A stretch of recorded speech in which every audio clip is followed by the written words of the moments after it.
Pulmonary embolism. Is that what you think it is? The millionaire's voice dripped disdain, like some kid in a hoodie could diagnose what his private doctors missed.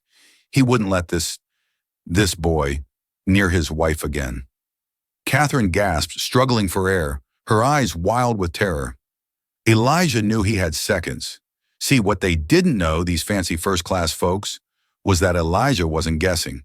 He'd fought this monster before, watched it steal his own mother's breath. A life for a life? Maybe. But he also saw the fear in the millionaire's eyes. This wasn't about saving a life. It was about a chance, a secret hope. And he had no idea how Elijah's quiet kindness would change everything. She can't breathe. Someone help her, please. The desperate cry cut through the drone of the engines, slicing the cabin's dim tranquility like a knife. The flight attendants rushed forward, their faces masks of professional concern, barely concealing rising panic. A silver-haired man in an immaculate suit hovered over an elegant woman whose swollen belly betrayed her latest stage pregnancy. Her lips had taken on an alarming bluish tint. "I'm a wealth manager, not a doctor," the businessman shouted at a flight attendant who was fumbling with an emergency kit. "There must be a medical professional on this flight." His voice cracked with fear as he clutched his wife's hand. Their fingers intertwined, hers pale and limp, his trembling and adorned with a wedding band that caught the cabin lights in rhythmic flashes as he shook. Elijah watched, his 17-year-old frame tense with indecision. The cabin crew was asking for a doctor, scanning the first-class cabin with desperate eyes that skipped right over his row in economy. He knew why. Who would expect a black teenager in worn jeans and a faded hoodie to have any answers? But Elijah knew exactly what was happening to the pregnant woman. He'd seen it before. What happened in the next 30 minutes would forever alter the lives of everyone involved, especially the millionaire, who would later confess that he'd been prepared to offer anything to save his wife and unborn child. What he wasn't prepared for was what the boy would eventually ask for in return, a request so unexpected and profound that it would bring him to his knees in tears, forcing him to confront prejudices buried so deep he'd never acknowledge their existence. This is their story. If you're enjoying this journey, make sure to subscribe so you never miss our powerful true stories of unexpected connections that change lives forever. 8 hours earlier, Richard Harrington stepped out of the gleaming black Bentley onto the rain-slicked pavement outside JFK's International Terminal. His Italian leather shoes worth more than what many people earned in a week. At 58, he carried himself with the easy confidence of a man who had built an empire from nothing, a man who expected doors to open when he approached them, and they always did. Today, however, all his wealth and influence felt hollow as he gently guided his wife, Catherine, from the car. "Easy now, sweetheart," he murmured, his arm protectively around her waist. At 43, Catherine Harrington was still breathtaking, her pregnancy giving her an ethereal glow that softened her normally sharp features. Her shoulder-length blonde hair framed a face that had graced charity gala photos in the society pages for years. But today, worry lines creased her forehead. "I'm fine, Richard," she insisted, though her hand rested protectively over her rounded belly. "Dr. Winters said it's perfectly safe to fly in the second trimester. The conference in London is important, and I want to be there when you receive your award." Richard nodded, but his eyes betrayed his concern. After 3 miscarriages and years of fertility treatments, this pregnancy was nothing short of miraculous. At 28 weeks, they were finally allowing themselves to hope. "First class all the way, private car waiting in London, and we'll have the doctor on call," Richard recited, as much to reassure himself as his wife. "I've arranged for the flight attendants to know about your condition." Catherine rolled her eyes affectionately. "You've thought of everything as always. That's why they're giving you that humanitarian financier of the year award, isn't it?" As their driver unloaded their matching set of Toomey luggage, neither noticed the yellow taxi that pulled up several cars behind them, or the lanky teenage boy who stepped out, shouldering a battered backpack and counting loose bills to pay the fare. Elijah Williams winced as he handed over nearly all his remaining cash to the taxi driver. The trip from his grandmother's apartment in Harlem to the airport had cost more than he'd anticipated. He tucked the remaining $20 bill into his worn wallet, emergency money his grandmother had insisted he take. "You're going to knock their socks off, baby," she had told him that morning, her gnarled hands straightening his collar with trembling fingers. At 73, Beatrice Williams was still the strongest person Elijah knew, despite the oxygen tube that now accompanied her everywhere and the medications that ate up most of her fixed income. "Those doctors at that fancy program in London going to see what I always seen in you." Elijah had simply nodded, swallowing the lump in his throat. What he hadn't told his grandmother was that the Young Medical Achievers International Program had only provided a partial scholarship. The remainder, airfare, accommodations, meals had come from years of saved birthday money, part-time jobs, and the small life insurance policy his mother had left when she'd passed from breast cancer 3 years earlier. This trip represented everything: his future, his dreams, his chance to eventually lift his grandmother out of their one-bedroom apartment with the unreliable heating, and the landlord who never fixed the elevator that his grandmother could no longer navigate. As he entered the bustling terminal, Elijah pulled out the printed boarding pass and checked the departure gate. His heart raced with equal parts excitement and terror. He had never flown before, had never even left New York. Yet in a few hours, he would be crossing the Atlantic to a medical program that accepted only 50 students worldwide. The letter of recommendation from his AP biology teacher had called him a once-in-a-generation talent with an intuitive understanding of human physiology that cannot be taught. What his teacher didn't mention was how that understanding had been forged in necessity. As Elijah had become his grandmother's primary caregiver, learning to monitor her COPD, recognize the early signs of her congestive heart failure episodes, and administer her complex medication regimen. By 16, he could take vital signs as skillfully as many nursing students and had memorized the contraindications of every medication in their small bathroom cabinet. Navigating through the crowded terminal, Elijah couldn't help noticing how people subtly shifted away as he approached, how security guards tracked him with their eyes, how mothers pulled their children slightly closer. He'd grown accustomed to it, this unconscious choreography of bias. But today it stung more than usual. Today was supposed to be about possibility, about being seen for his mind rather than his appearance. He was so lost in thought that he nearly collided with a luggage cart being pushed by a harried-looking airline employee. As he sidestepped, he caught sight of the couple he'd seen outside, the man in the expensive suit now guiding his pregnant wife toward the first-class check-in counter, the airline staff jumping to attention at their approach.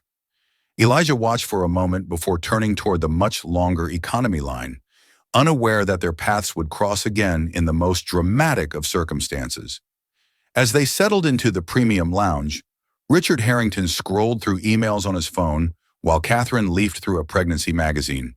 The soft leather chairs and muted lighting created a cocoon of privilege, separating them from the bustle of the main terminal. "Braxton Hicks again," Catherine murmured, shifting uncomfortably and pressing a hand to her side. "They've been more frequent lately." Richard looked up immediately. "Should we call Dr. Winters?" Catherine smiled reassuringly. "It's perfectly normal, Richard. Remember what the birthing class instructor said. My body's just practicing."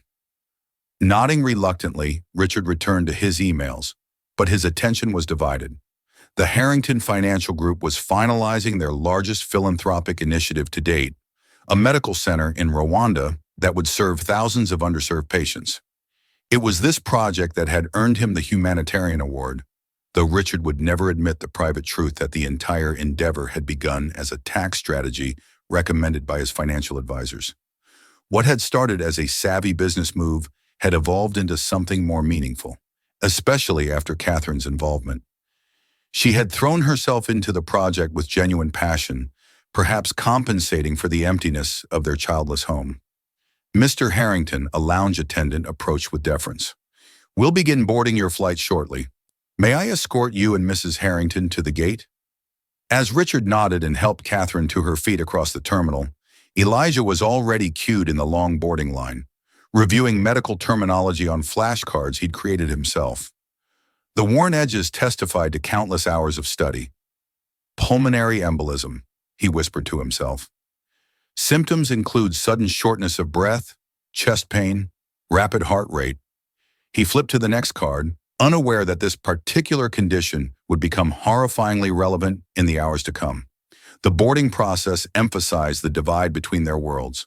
The Harringtons were welcomed aboard with differential smiles, settled into spacious first-class pods with champagne for Richard and sparkling water for Catherine.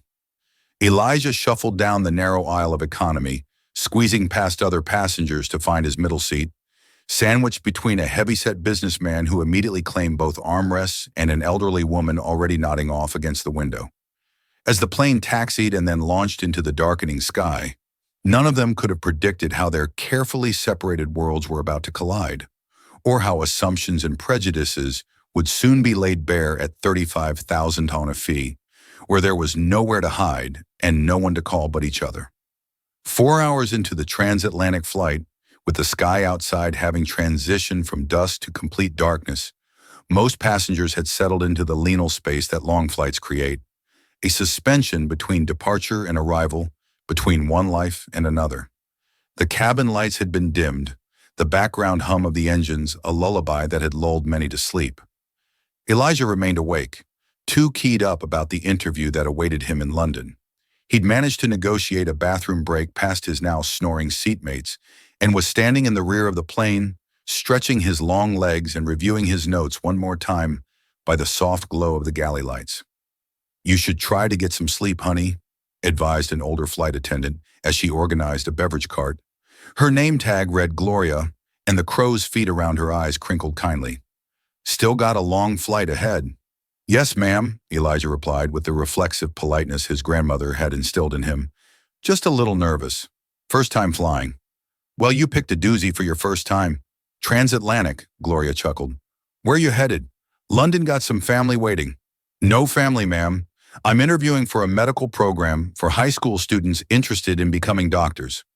Something in Gloria's expression shifted subtly, surprise followed by a warm approval that Elijah rarely received from strangers. "Well, now that's something. My grandson's about your age, more interested in video games than anything else." A call light illuminated on her panel, cutting their conversation short. "Duty calls, first class, probably wanting more champagne. Those folks up front, they don't sleep much either." She winked and pushed her cart forward. Elijah returned to his seat, carefully maneuvering past his still-sleeping rowmates. As he settled in, he couldn't help but wonder about the people in first class with their champagne and fully reclining seats. People like the elegant couple he'd seen at the airport. What did they worry about? Certainly not how to stretch $20 for 2 days in London while waiting for the program's meal stipend to kick in. In first class, Catherine Harrington shifted uncomfortably in her pod. Despite the spaciousness and the nearly flat recline position, she couldn't find relief from the persistent ache in her lower back. She'd been experiencing occasional dizziness throughout the day, but had attributed it to the normal discomforts of pregnancy. Now, as she pressed a hand against her chest, she felt an unfamiliar tightness. "Richard," she whispered, not wanting to wake him if he'd finally fallen asleep. Her husband had been so vigilant, so worried throughout this pregnancy that she'd found herself downplaying her discomfort to spare him additional anxiety.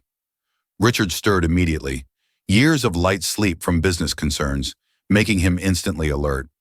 "What is it? What's wrong?" "Probably nothing," Catherine said, trying to sound reassuring despite the growing pressure in her chest. "Just feeling a little breathless." Richard immediately pressed the call button, his face betraying the concern he tried to mask with a calm voice. "Let's have the flight attendant bring you some water. Dr. Winters said to stay hydrated." Gloria appeared moments later, her professional smile faltering slightly as she registered Catherine's pallor. "Mrs. Harrington, are you feeling all right?" "I'm fine. Just—" Catherine paused, a sharper pain interrupting her words. Her hand flew to her chest. "Actually, I'm having trouble catching my breath." Gloria's expression turned serious. She reached for Catherine's wrist, checking her pulse with practiced efficiency. "How far along are you, Mrs. Harrington?" 28 weeks, Richard answered for her, his voice tight. "Is something wrong? Should we be concerned?" "I'm going to get our first aid kit and see if there's a doctor on board," Gloria said calmly, though her quickened pace betrayed her concern. "Just try to relax and take slow breaths, Mrs. Harrington." As Gloria moved swiftly through the cabin, making a discreet announcement, requesting medical assistance, Catherine's condition deteriorated rapidly. Her breathing became more labored, a sheen of sweat breaking out across her forehead despite the cabin's cool temperature. "Richard," she gasped, genuine fear in her eyes. "Something's wrong. The baby." Richard clutched her hand, his composed exterior crumbling. "Help!" he called out, his voice carrying through the hushed cabin. "My wife needs help." The commotion rippled through the plane, pulling drowsy passengers from their sleep. In economy, Elijah was jolted awake by the increasing murmurs and movement in the aisles. He heard snippets of worried conversation. Pregnant woman, first-class breathing problems. A second flight attendant hurried past his row, carrying what looked like an emergency medical kit. "Is there a doctor on board?" she called out, scanning the faces in the economy cabin after apparently finding no medical personnel in business or first class. Elijah felt a cold wave of recognition wash over him. The symptoms being described in hurried whispers around him, shortness of breath, chest pain, pregnancy triggered an alarm bell in his mind. His grandmother had experienced similar symptoms during a frightening episode the previous year. Though without the pregnancy complication, the diagnosis had been a pulmonary embolism, a blood clot in the lungs. Pregnancy increased the risk significantly. He'd read that in one of his medical books.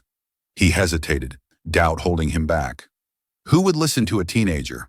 What if he was wrong? But the continued calls for medical help and the escalating urgency in the flight attendants' voices propelled him to action. Standing up, Elijah raised his hand.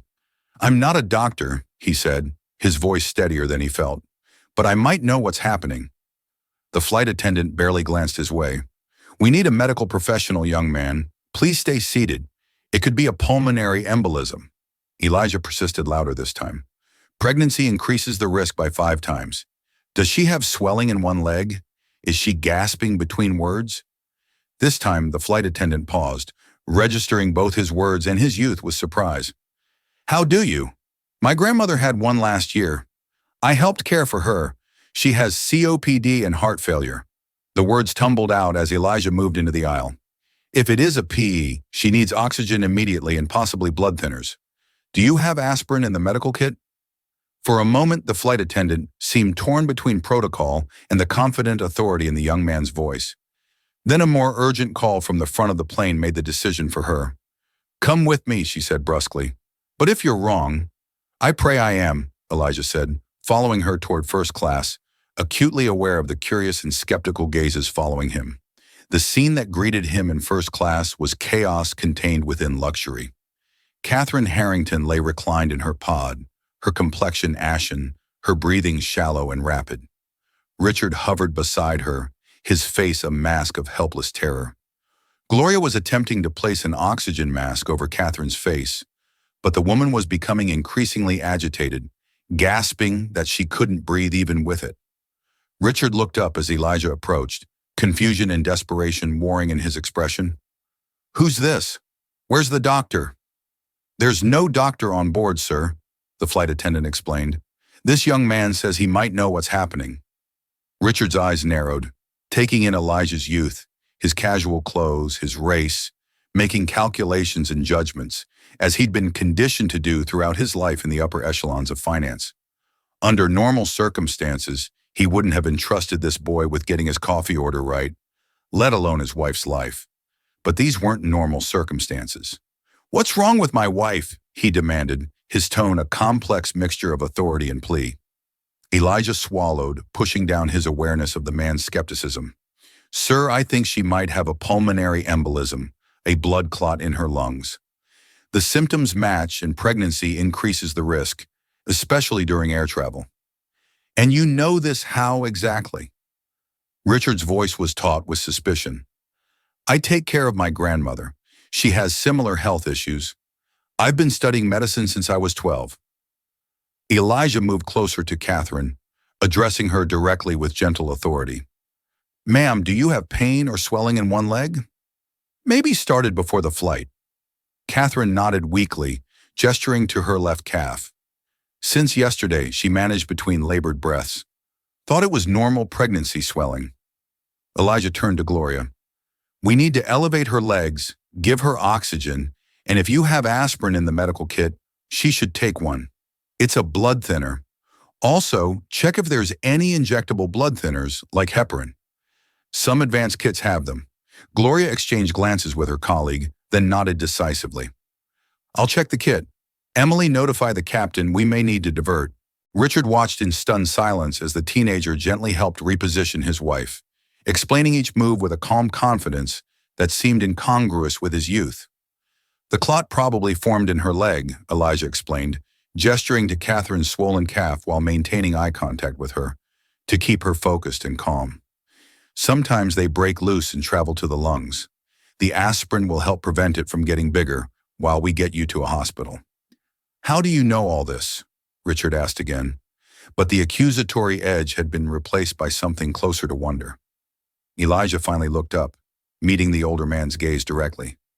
Because I had to know, my grandmother, she depends on me. He turned back to Catherine. The oxygen will help Mrs. Harrington.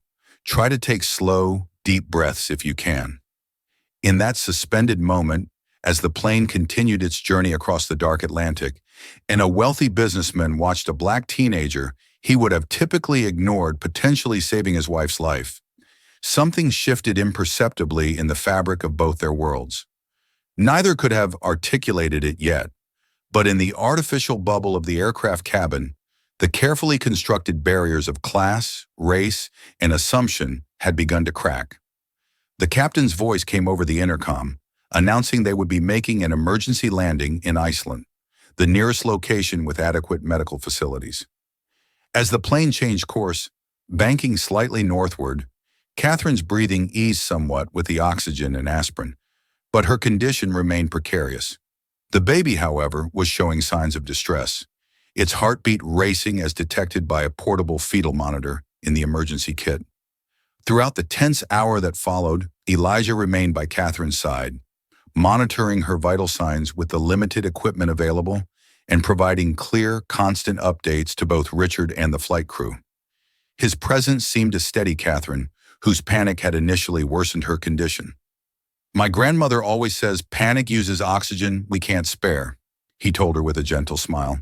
So we're going to stay calm together, you and me and your baby. Richard, watching this interaction, struggled with a complex wash of emotions. Relief that someone seemed to know what to do, battled with the uncomfortable realization that he had immediately discounted this young man based solely on appearance. As the minutes passed and his wife's condition had stabilized somewhat under Elijah's care, gratitude began to overshadow everything else. What's your name? Richard asked finally, his voice rough with emotion. Elijah. Elijah Williams, sir. Thank you, Elijah, Richard said, the words inadequate for the weight he tried to convey. I don't know what would have happened if— Don't thank me yet, sir, Elijah interrupted gently. She needs proper medical care as soon as possible. The baby, too. He hesitated, then added, I was supposed to be interviewing at the Young Medical Achievers program in London tomorrow morning. Guess that's not happening now.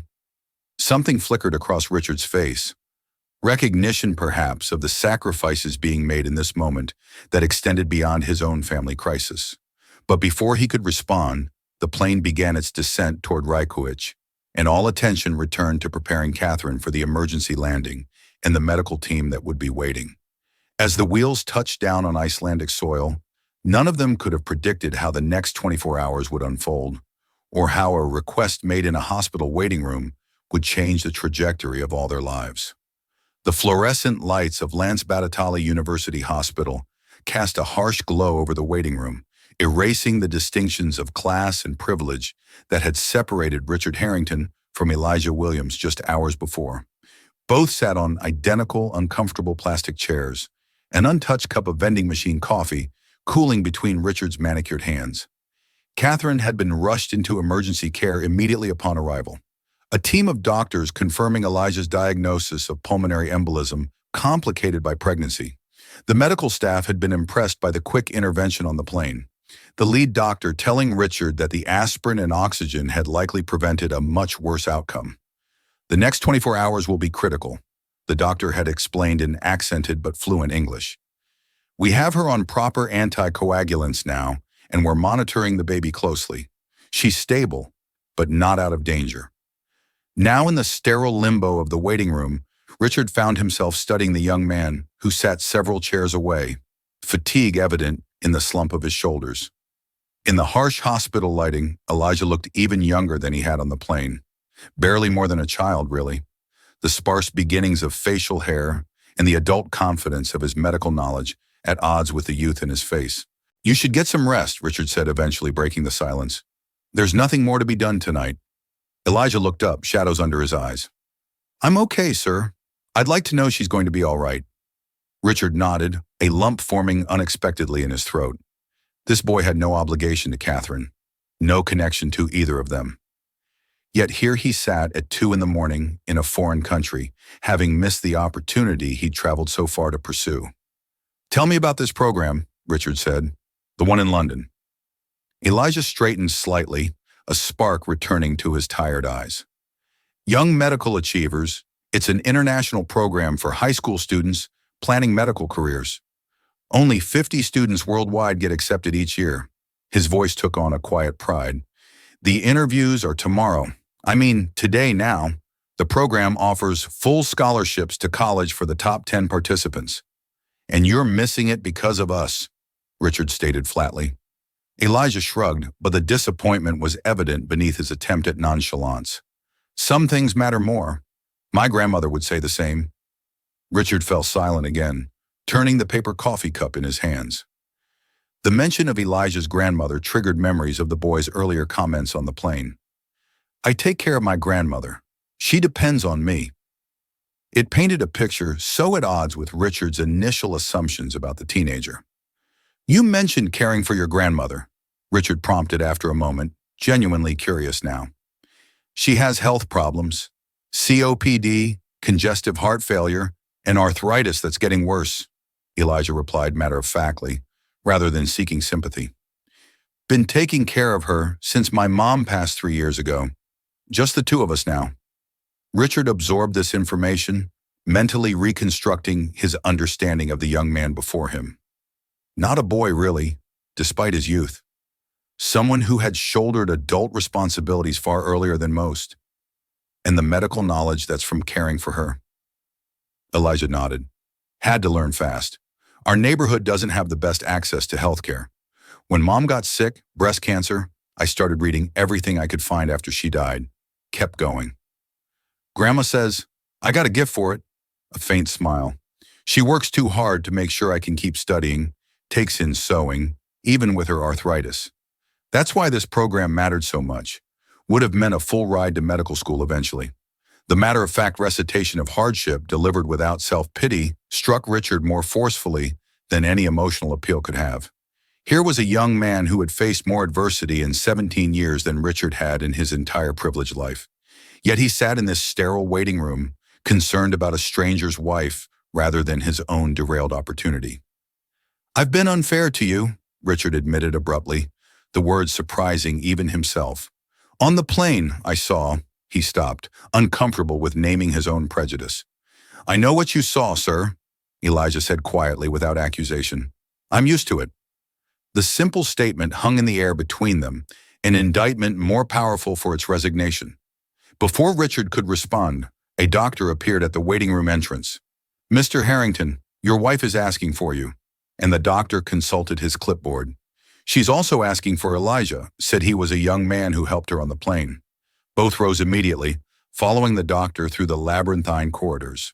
Catherine had been moved from emergency care to a private room, multiple monitors tracking her vital signs and the baby's heartbeat providing a reassuring background rhythm. She looked pale against the white hospital sheets, but her breathing was clearly easier, the blue tint gone from her lips. Her eyes brightened as the two entered. "My heroes," she said, her voice weak but warm. "They told me what you did, Elijah, that you recognized what was happening when no one else could." Elijah ducked his head, suddenly shy in the face of her gratitude. "Anyone with the same knowledge would have done the same, ma'am. But no one else had that knowledge," she insisted, reaching out a hand. After a moment's hesitation, Elijah stepped forward to take it. "The doctor said, without the quick intervention on the plane I might have—" She stopped, her free hand moving protectively to her belly. "Both of us might have been lost." Richard moved to her other side. bending to kiss her forehead. "How are you feeling, sweetheart?" "Better. They say the clot is dissolving with the medication. The baby's heart rate has stabilized." She squeezed Elijah's hand before releasing it. "Richard told me you missed your interview for a medical program because of our emergency." Elijah shifted uncomfortably. "It's not important right now." "It is important," Catherine insisted. "Richard says it could have meant a scholarship your future." "There will be other opportunities," Elijah said, though the slight tightening of his jaw suggested he didn't entirely believe it. Richard watched this exchange, a decision crystallizing in his mind. "You should get some rest," he told Catherine. "The doctor says you'll need to remain here for observation for at least 2 days. I've arranged for us to stay at a hotel nearby." He turned to Elijah. "You too. The airline has provided accommodations for all the passengers while they arrange alternative flights. I've made sure you have a room as well." "Thank you, sir," Elijah said, the formality still firmly in place despite the intense circumstances they had shared. "I should call my grandmother, let her know what's happened. She'll be worried when I don't check in from London."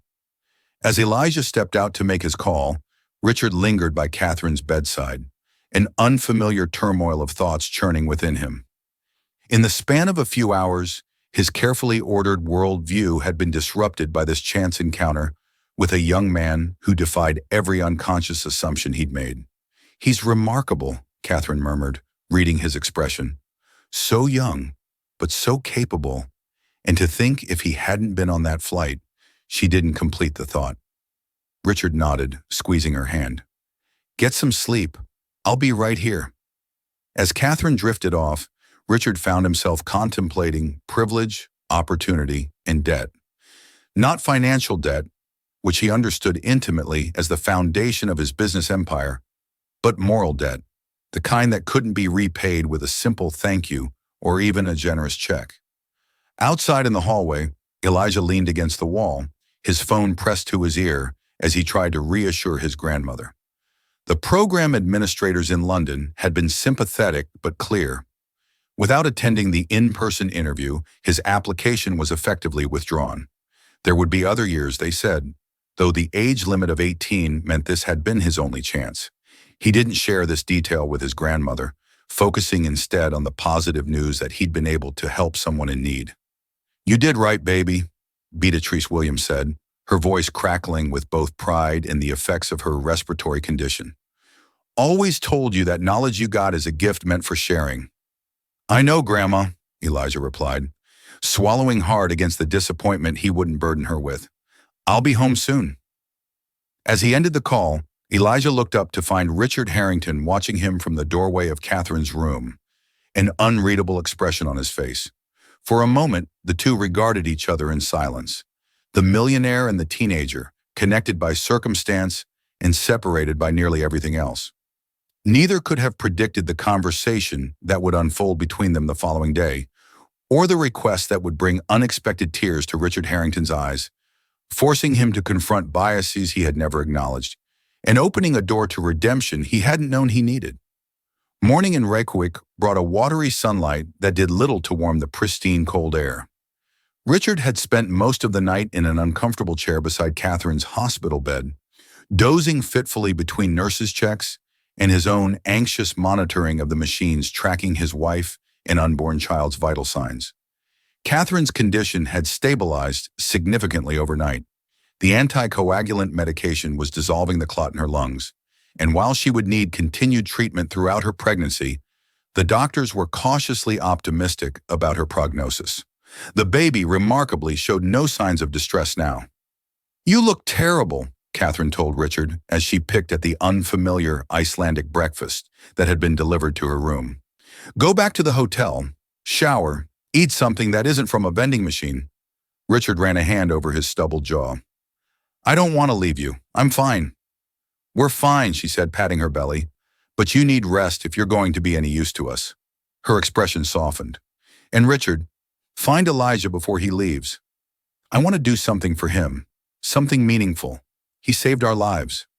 Richard nodded, pressing a kiss to her forehead before departing. The hospital corridors were busier now, the daytime shift bringing increased activity and the babel of Icelandic conversations punctuated by occasional English from other stranded passengers from their flight who were receiving treatment for less serious issues. Outside, the crisp air revived him somewhat as he waited for the taxi the hospital staff had called. His phone buzzed with messages from his London office, inquiries about the humanitarian awards ceremony he had been scheduled to attend, concerns about Catherine's condition, the familiar demands of his world rushing back in, yet they seemed strangely distant now, as if the events of the past 24 hours had created a buffer between him and his former priorities. The hotel where the airline had arranged accommodations for passengers was modest by Richard's standards, but clean and efficient. As he crossed the lobby, he spotted a familiar figure seated alone in the small attached cafe, bent over a cup of coffee and a notebook. Elijah looked up as Richard approached, quickly closing what appeared to be a journal. "Mr. Harrington, how is Mrs. Harrington this morning?" "Much better, thanks to you," Richard said, gesturing to the empty chair across from Elijah. "May I?" "Of course." Elijah straightened, his expression guarded yet polite. Richard signaled a waitress for coffee before turning his full attention to the young man across from him. In the daylight, with the immediate crisis past, he could observe Elijah more carefully. The teenager's clothes were worn but meticulously clean, his posture impeccable despite evident fatigue. There was a dignity in his bearing that reminded Richard of his own father, who had worked as a janitor to put himself through night school before eventually founding the small investment firm that Richard had later built into an empire. "The airline is arranging return flights for all passengers," Richard began. "They should have details later today." Elijah nodded. "I checked already. There's a flight back to New York tomorrow morning." "That's good." Richard accepted his coffee from the waitress, using the moment to gather his thoughts. "Elijah, I want to talk to you about compensation." The word hung awkwardly between them. Elijah's expression closed further, a weariness entering his eyes that made Richard realize his mistake immediately. "That came out wrong," Richard amended quickly. "I'm not trying to. What I mean is, you're owed something for what you did, for what you lost because of us." "I'm not owed anything, Mr. Harrington," Elijah replied, his tone carefully neutral. "I did what anyone should have done." "But not what anyone could have done," Richard countered, "and it cost you an opportunity that was clearly important to you." Elijah was silent for a moment, his fingers tracing the rim of his coffee cup. "My grandmother always says, opportunities come and go, but doing right isn't optional." The simple statement delivered without pretense stirred something in Richard, a memory of similar words from his own father, perhaps, or a recognition of the kind of principled character that his wealth had insulated him from encountering in recent decades. "Your grandmother sounds like a wise woman," Richard said softly. "I'd like to meet her someday." Surprise flickered across Elijah's face before he controlled it. "She'd like that, I think. She's always telling me I need to meet more kinds of people, see more of the world." "Is that why you applied to the program in London?" "Partly, mostly because medical school is expensive, and we don't have that kind of money." Elijah's candor was refreshing in its directness. The scholarship would have made the difference. Richard nodded, a decision solidifying in his mind. "I want to help you, Elijah.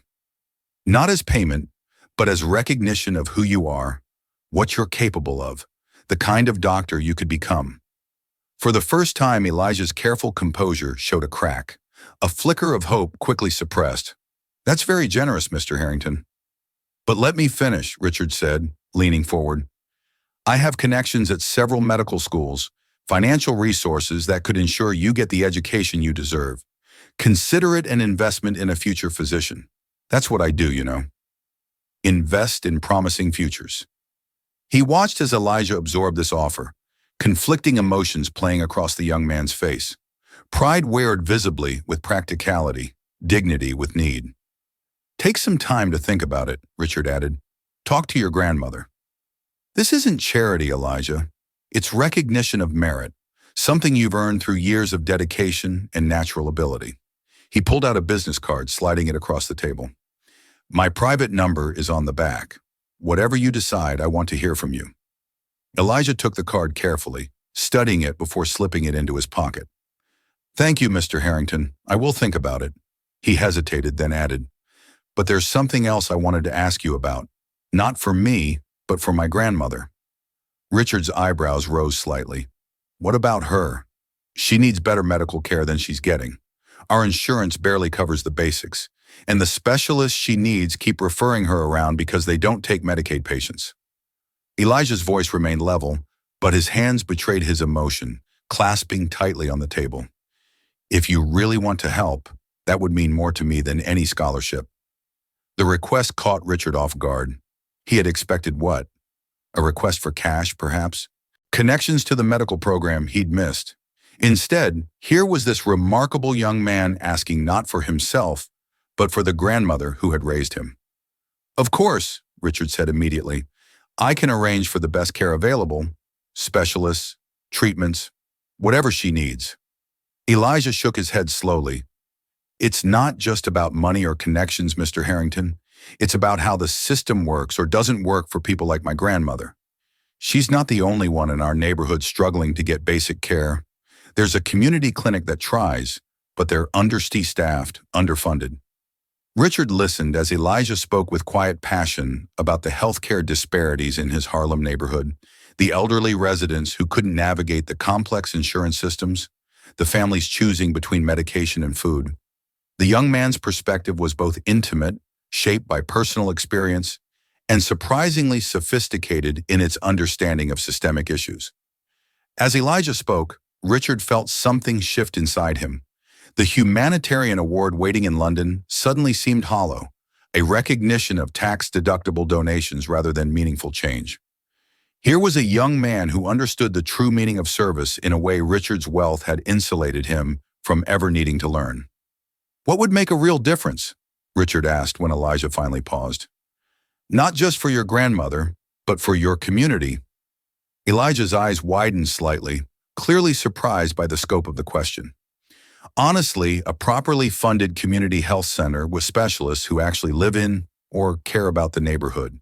People who see patients as people, not insurance codes, transportation assistance for the elderly and disabled, medication support programs. He shrugged. But that's big picture stuff beyond what I was asking for. Maybe it shouldn't be, Richard said thoughtfully. My foundation is finalizing plans for a medical center in Rwanda. Important work, don't get me wrong, but I've never considered something similar right in New York. The need exists in both places, Elijah said carefully. Just because America's wealthy doesn't mean all Americans are. The simple truth of this statement hit Richard with unexpected force. How many times had he flown over Harlem on his way to JFK, never giving a thought to the communities below? How often had he donated to international causes while ignoring disparities in his own city? Before he could respond, his phone buzzed. A text from Catherine's doctor requesting his return to the hospital for a consultation. He stood suddenly reluctant to end this conversation that had opened unexpected doors in his thinking. I need to get back to Catherine, but this isn't finished, Elijah. What you've said, it matters. It's given me a lot to think about. He extended his hand, which Elijah rose to shake. Will you come to the hospital later? Catherine would like to see you before we all leave tomorrow. Elijah nodded. I'd like that. Please tell Mrs. Harrington I'm glad she's doing better. As Richard left the hotel, his mind was racing with new possibilities. The Rwanda project was already funded, already in motion, but perhaps there was room for a parallel initiative closer to home. Not as a replacement, but as a complement, a recognition that need existed everywhere, sometimes in places he had trained himself not to see. By the time he reached Catherine's hospital room, the outlines of a plan were forming in his mind, a plan that would transform not just Elijah's life or his grandmother's care, but potentially an entire community, and perhaps, though he was only beginning to recognize it, a plan that might transform Richard himself in the process. The afternoon sun cast long shadows through the hospital windows as Richard sat beside Catherine's bed, explaining his conversation with Elijah. She listened intently, her eyes brightening with each detail. So his request wasn't for himself at all, she marveled. Just better care for his grandmother. Not even a direct request for her alone, Richard clarified. He spoke about the whole system, the community clinic, transportation issues for elderly patients, medication costs. He shook his head, still processing his own reaction. Catherine, listening to him, I realized how narrow our philanthropy has been. Well-intentioned but distant, Catherine supplied, safe. Richard nodded, recognizing the truth in her assessment. Their charitable giving had always been carefully managed, strategically aligned with business interests, focused on causes that garnered positive press and networking opportunities with other wealthy donors. Even the Rwanda Medical Center, their most ambitious project to date, had begun as a tax strategy before Catherine's genuine passion had transformed it into something more meaningful. I want to do something different, Richard said, taking her hand. Something closer to home. Something Elijah helped me see. Catherine squeezed his fingers. Tell me. As Richard outlined his emerging idea, a comprehensive community health initiative in Harlem, with Elijah's neighborhood as the pilot location. Catherine's expression grew more animated than he'd seen since before her medical crisis. This is perfect, Richard, she said when he'd finished. Not just for Elijah and his grandmother, but for us, too. For the baby. She placed her free hand on her belly. I want our child to grow up understanding that privilege comes with responsibility. Real responsibility, not just writing checks from a distance. A knock at the door interrupted them. Elijah stood in the doorway, looking somewhat uncomfortable in the hospital setting, despite his evident medical knowledge. Elijah. Catherine's face lit up. Come in, please. The doctors say I'm doing much better thanks to you. Elijah entered carrying a small gift shop bouquet that seemed to embarrass him slightly as he presented it. Just wanted to bring something. My grandmother always says never visit someone in the hospital empty-handed. It's lovely, Catherine assured him, accepting the flowers with genuine warmth. And speaking of your grandmother, Richard has been telling me about your conversation this morning. Elijah glanced between them, his expression guarded. I hope I didn't overstep. Quite the opposite, Richard interrupted, standing to offer Elijah the chair closest to Catherine. You've given me a new perspective, one I should have had long ago. As Elijah cautiously took the offered seat, Richard remained standing, suddenly energized by the plan taking shape in his mind. Elijah, what would you think about helping us design a new kind of community health initiative, starting with your neighborhood, but potentially expanding to other underserved areas in New York? Elijah's expression shifted from caution to confusion. Sir, the Harrington Foundation has resources that could make a real difference, Richard continued. But what we lack is insight, the kind you have from living in the community, from caring for your grandmother, from seeing the gaps in the system firsthand. I don't understand, Elijah said slowly. You want my advice? More than advice, Catherine interjected, her eyes bright with the same enthusiasm Richard felt. We want your partnership, your vision. You know what your community actually needs, not what outsiders think it needs. Richard watched as Elijah processed this unexpected proposal, the young man's expressions cycling through disbelief, caution, and tentative hope. This would be a paid position, of course, Richard added, compatible with your studies, and it would include a full scholarship for your medical education, not as charity, but as investment in someone who will bring crucial perspective to the initiative, and full medical care for your grandmother, Catherine added softly. Immediately the best specialists, whatever she needs. Elijah sat very still, his hands clasped tightly in his lap. When he finally spoke, his voice was controlled but thick with emotion. Why would you do this? You don't even know me. The question hung in the air between them, simple yet profound. Richard exchanged a glance with Catherine before answering. Because what you did on that plane wasn't just about medical knowledge, he said carefully. It was about seeing beyond appearances and assumptions. It was about moral courage, stepping forward when it would have been easier to stay silent. He paused, finding himself on unfamiliar emotional ground. I've been successful in business partially because I'm good at evaluating people quickly. But on that plane, I evaluated you wrong. I saw a kid who couldn't possibly have anything to offer in a crisis. I was wrong, and that mistake could have cost me everything I truly care about. Catherine reached for Elijah's hand. What Richard is trying to say is that meeting you has made us reconsider what matters, what we want our legacy to be. This child, she touched her belly, will be born into privilege, We want to make sure that privilege is used to connect, not separate. Elijah looked down at Catherine's hand, covering his own, then up at Richard, his expression open and vulnerable in a way it hadn't been before. My grandmother always said, God puts people in your path for a reason. A small smile. She also says, look, gift horses straighten the mouth and count their teeth. But I think she'd make an exception in this case. The tension in the room broke, all three of them laughing at the unexpected idiom. So that's a yes? Richard asked, finding himself genuinely anxious for the answer. It's a yes, Elijah confirmed, his smile growing. But I have conditions. This can't be just about my grandmother or me. The initiative has to involve local community leaders from the beginning, and it can't be a short-term project that disappears when the next interesting cause comes along. Agreed, Richard said without hesitation, impressed yet again by the young man's maturity and perspective. We'll draw up a proper proposal with your input. Long-term commitment, community leadership, transparency in all decisions. Catherine beamed between them, then grimaced slightly as she shifted position. The momentary discomfort reminded all of them of the fragility of the connection that had brought them together. How easily things might have gone differently if Elijah hadn't been on that flight, if he hadn't spoken up, if Richard hadn't finally listened. There's one more thing, Elijah said, hesitation returning to his voice. My grandmother, she'd want to meet you both before I agree to anything final. She's old school that way. We'd be honored, Catherine said immediately, as soon as I'm cleared to travel.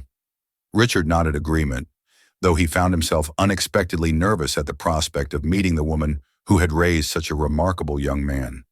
A woman who might see through the veneer of wealth and status to the flawed human being beneath. It was a vulnerability he rarely allowed himself to feel in his carefully controlled world. As the conversation continued, plans taking shape for what would eventually become the Harlem Community Health Initiative, Richard found himself watching Elijah, the animation in his features as he described his neighborhood, the precise intelligence in his suggestions, the fundamental decency that seemed to guide his every thought.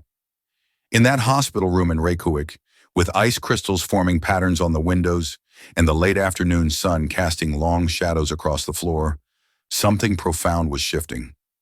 Not just a business arrangement or a philanthropic initiative, but a recognition of shared humanity that transcended the barriers Richard had never even acknowledged building around his life. Later, as they prepared to part ways until their rescheduled flight the following day, Richard found himself alone with Elijah in the hospital corridor. I have a confession to make, Richard said quietly. When you first came to help Catherine on the plane, I didn't trust you. I made assumptions based on, he faltered, uncomfortable with naming his own prejudice. Based on what I look like, Elijah finished for him, his tone matter-of-fact rather than accusatory. I know, Mr. Harrington. I've dealt with those assumptions my whole life. I'm sorry, Richard said simply, the words inadequate but sincere. Elijah studied him for a moment before responding. My grandmother says ignorance can be fixed with knowledge, but only if you're willing to learn. A small smile. Seems like you're willing. The simple absolution offered without fanfare brought an unexpected lump to Richard's throat. He extended his hand, and when Elijah took it, he pulled the young man into a brief, awkward embrace. Thank you, Richard said, stepping back and clearing his throat, embarrassed by his own emotion. Not just for Catherine and the baby, but for opening my eyes a bit. Elijah nodded, his own eyes suspiciously bright. See you tomorrow, Mr. Harrington. As Richard watched the young man walk away down the sterile hospital corridor, he felt a certainty he rarely experienced outside of business decisions. Their chance encounter on that transatlantic flight wasn't an ending, but a beginning. The first chapter of a story that would continue to unfold long after they returned to New York. A story that would change not just Elijah's community, but Richard himself in ways he was only beginning to comprehend.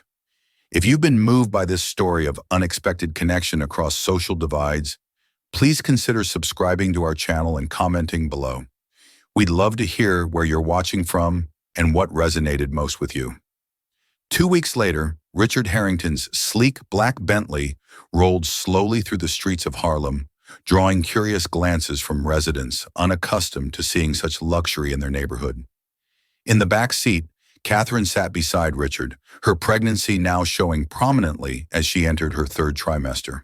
The medical crisis in Iceland seemed almost dreamlike now, though her daily anticoagulant injections served as a constant reminder of how close they had come to tragedy. "Are you nervous?" she asked, noticing the unusual tension in her husband's posture. Richard Harrington routinely negotiated billion-dollar deals without breaking a sweat. Yet today he fidgeted with his cufflinks like a schoolboy before an exam. "A little," he admitted. "It feels important to make a good impression." Catherine covered his hand with hers. "Just be yourself. The real self I know, not the Harrington Financial Group CEO self." The car pulled up in front of a modest apartment building with a broken elevator sign posted at the entrance. Richard stared up at the weathered facade, mentally calculating the property's value compared to their Manhattan penthouse. The disparity was staggering, another layer of reality he had never had to confront directly. Elijah waited for them at the entrance, his face breaking into a genuine smile as they emerged from the car. He looked different here in his home environment, more relaxed, more himself in jeans and a faded Howard University sweatshirt that had clearly belonged to someone larger, perhaps his late mother. "Welcome to our neighborhood," he said, extending a hand to help Catherine from the car. "Grandma's excited to meet you both. Fair warning, she's made enough food for about 20 people." As they climbed the 5 flights of stairs to the Williams apartment, Richard insisting on carrying the gift baskets they'd brought despite Elijah's protests, the physical reality of Elijah's daily life became clear. This was a building where the elevator had been broken for months, where residents with disabilities like Beatrice Williams were effectively trapped in their homes without assistance. "Grandma hasn't been outside in almost 3 weeks, Elijah explained quietly, as they paused for Catherine to catch her breath on the 4th-floor landing. "The oxygen tank is too heavy for her to manage on the stairs alone, and I've had school and work." Richard made a mental note to add building infrastructure to the Community Health Initiative scope. What good was medical care if patients couldn't physically access it? The apartment door opened before they could knock, revealing Beatrice Williams waiting with dignified expectancy, oxygen tubes in her nose attached to a portable tank, but dressed as if for church in a pressed floral dress and carefully styled silver hair. "So these are your airplane people," she said to Elijah, her deep voice warm despite the assessing look she gave the Harringtons. Come in. Come in. Don't stand in the hallway letting all the heat out."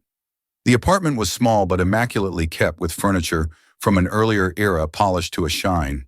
Family photos lined the walls. A younger Beatrix with a woman who was clearly Elijah's mother, Elijah at various ages.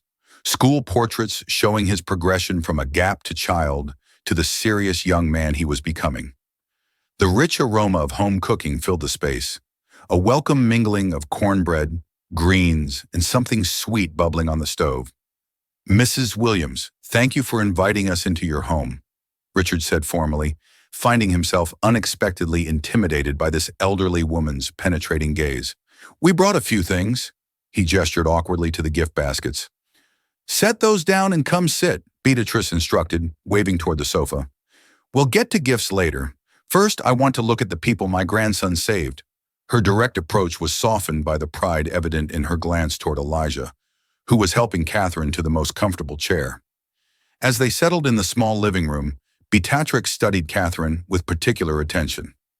"You look better than Elijah described from the airplane. Good color in your cheeks now. How's the baby doing?" "Strong," Catherine replied, warming immediately to Beatrix's straightforward manner. "The doctors say there's no sign of any lasting effects from what happened. We're incredibly grateful to Elijah if he hadn't recognized what was happening. The Lord puts knowledge where it's needed," Beatrice said simply. "Been telling this boy since he was knee-high that his brain was a gift meant for service." She turned her assessing gaze to Richard. "Now, Mr. Millionaire Man, Elijah tells me you're planning some kind of health program for the neighborhood?" Richard, caught off guard by the direct address, found himself stumbling over the practiced explanation he'd prepared. "Yes, that is, the Harrington Foundation we want to establish a comprehensive community health initiative, starting with this neighborhood as a pilot. Elijah's insights have been invaluable in helping us understand the real needs." Hmm, Beatrice interrupted, unimpressed by corporate language. And why here? Plenty of poor neighborhoods in New York. Why suddenly interested in Harlem? The question cut through pretense, demanding honesty. Richard glanced at Elijah, who watched the exchange with careful neutrality, then at Catherine, who gave him an encouraging nod. Because Elijah made me see what I'd been choosing not to see, Richard admitted, abandoning his prepared speech. I've lived in New York my entire life, made my fortune here, but I behaved as if places like this neighborhood didn't exist, except as statistics and charitable giving reports. He looked directly at Beatrice. Your grandson didn't just save my wife and child, Mrs. Williams. He made me question things I've never questioned before. Beatrice held his gaze for a long moment, her expression unreadable. Then, surprisingly, she laughed, a deep, rich sound that transformed her stern countenance. Well, honesty at last. I can work with honesty. She turned to Elijah. This one might not be as hopeless as most rich folks might actually learn something. The tension in the room dissolved, Elijah's relieved smile matching Catherine's. Richard felt as if he'd passed some crucial test without fully understanding its parameters. Now, Beatrice continued briskly, before we eat, I want to know exactly what you're planning. No corporate double talk, plain English. What are you going to do? When are you going to do it? And how are you going to make sure it doesn't disappear when you find some other cause that catches your fancy? Over the next hour, as they moved to the small dining table laden with more food than the four of them could possibly consume, Richard outlined the emerging plan for the Community Health Initiative. With Beatrix probing questions, stripping away any remaining corporate veneer, the conversation became increasingly practical and specific. Transportation services for elderly and disabled residents, a renovated community clinic staffed by doctors with cultural competency training, medication assistance programs, preventative care outreach. And you want Elijah involved how exactly?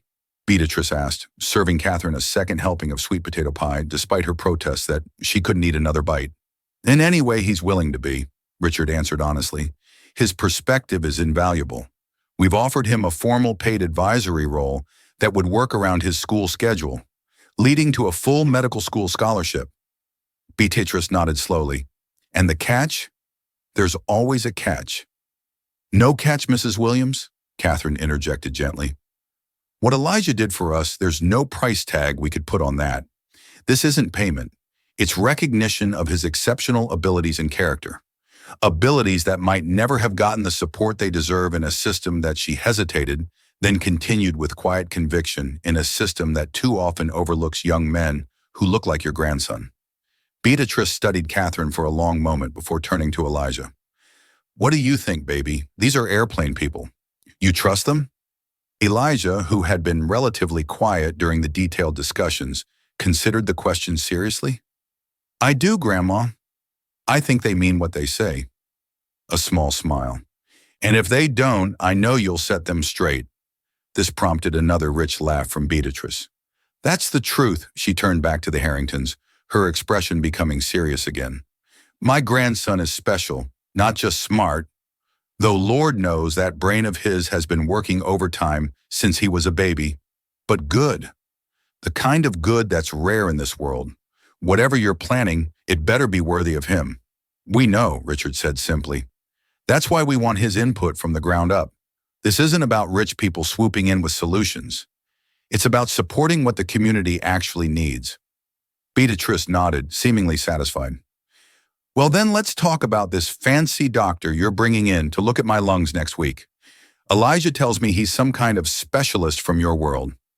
As the conversation shifted to Beatrice's immediate medical needs, Richard found himself observing the small apartment with new eyes. The carefully preserved furniture, the meticulously organized medical supplies, the worn textbooks stacked neatly on a small desk in the corner. Everything spoke of dignity maintained against difficult odds, of priorities centered on Elijah's future rather than immediate comforts.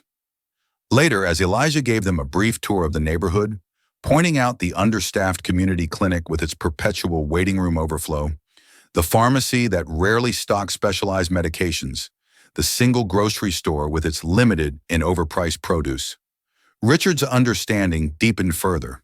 This wasn't abstract philanthropy anymore. It was about real people in a community that had been systematically underserved for generations. Standing on a street corner as Elijah greeted various neighbors by name, explaining the Harringtons' presence with a simple, "They're friends from a project I'm working on." Richard found himself imagining how different his own childhood might have been if born into this environment instead of his upper-middle-class, suburban upbringing. How many young people with Elijah's potential never got the chance to develop it fully? How many grandmothers like Beatrice fought daily battles against systems designed to exclude them? As they prepared to leave, Beatrice pulled Richard aside while Elijah helped Catherine down the building's treacherous stairs. "Mr. Harrington," she said, her voice lowered but direct as ever, "I've been watching you today, seeing how you look at things, how you listen." Richard waited, unsure where this was heading.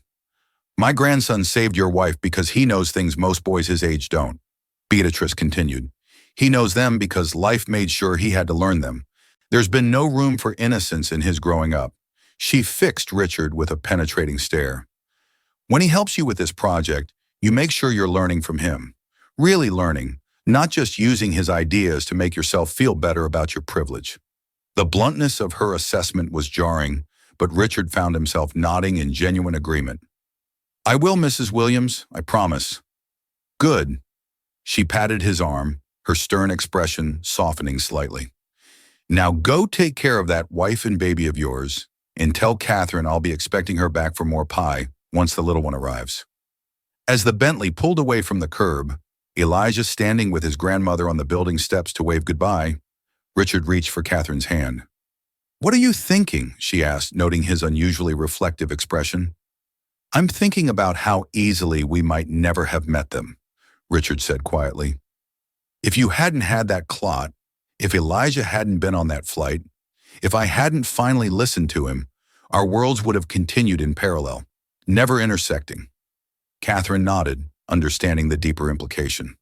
"And how many other Elijah are out there that we'll never meet? How many Beatrices?" The question hung between them as the car glided through Harlem streets toward the invisible border that separated this world from the wealthy Manhattan they inhabited. "What Elijah asked for," Richard said after a long silence, "it wasn't just medical care for his grandmother. It was recognition of her dignity, of his potential, of their community's worth." His voice thickened unexpectedly. "All things I would have missed completely if crisis hadn't forced me to see."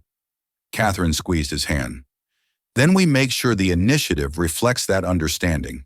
Not just funding, but genuine partnership. Not just for Elijah and Beatrice, but for everyone they represent." As the Bentley turned onto Fifth Avenue, the contrast between Harlem's weathered buildings and the gleaming luxury of Manhattan's Upper East Side could not have been more stark. Yet for perhaps the first time, Richard saw not just the contrast, but the connection, the shared humanity that his wealth had allowed him to forget, and that a chance encounter at 35 Usine FT had forced him to remember. 6 months later, as the autumn leaves turned golden across Central Park, the Harlem Community Health Initiative opened its doors in a renovated building that had once housed a shuttered community center. On the dedication plaque beneath the official language of foundation support, a simple quotation appeared. "The Lord puts knowledge where it's needed. Beatrice Williams." Inside, community residents found not just medical care, but dignity. Doctors who looked like them, staff who spoke their languages, systems designed to accommodate rather than exclude them. In one corner office decorated with medical textbooks and a framed acceptance letter to Columbia University's pre-med program, Elijah Williams spent his after-school hours coordinating between medical staff and community needs. His natural leadership abilities flourishing under mentorship that recognized his unique perspective as an asset rather than an anomaly. And in a private hospital room across town, Catherine Harrington cradled her newborn daughter, Beatrice Elizabeth Harrington, named for two strong women who had shaped the child's world before she even entered it. Beside her, Richard stood with Elijah and the elder Beatrice, who had been transported to the hospital in the Harringtons' private car to meet her namesake. "She's got good lungs," Beatrice observed as the baby's cry echoed through the room. "Strong already. Like her godfather," Catherine said, smiling up at Elijah, who looked both honored and overwhelmed by the role they had asked him to accept. As Beatrice held the newborn with practiced ease despite her oxygen tubes, cooing softly to the child who bore her name, Richard stepped back to observe the tableau. This unexpected family forged through crisis and connection, bridging worlds that should never have been separate in the first place. In that moment, watching Elijah lean close to hear something his grandmother was whispering about the baby, Richard felt the full weight of the transformation that had begun on that flight.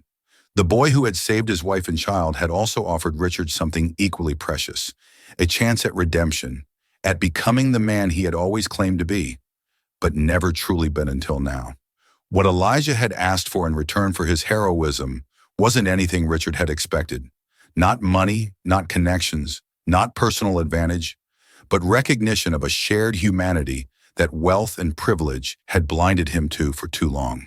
It was a request that had indeed brought Richard to tears, tears of shame, of gratitude, and ultimately of hope for the more connected world they were now building together, one relationship at a time. Thank you for joining us for this powerful story of connection across divides.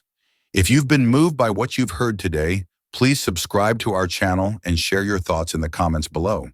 Your engagement helps us continue bringing these transformative true stories to audiences worldwide.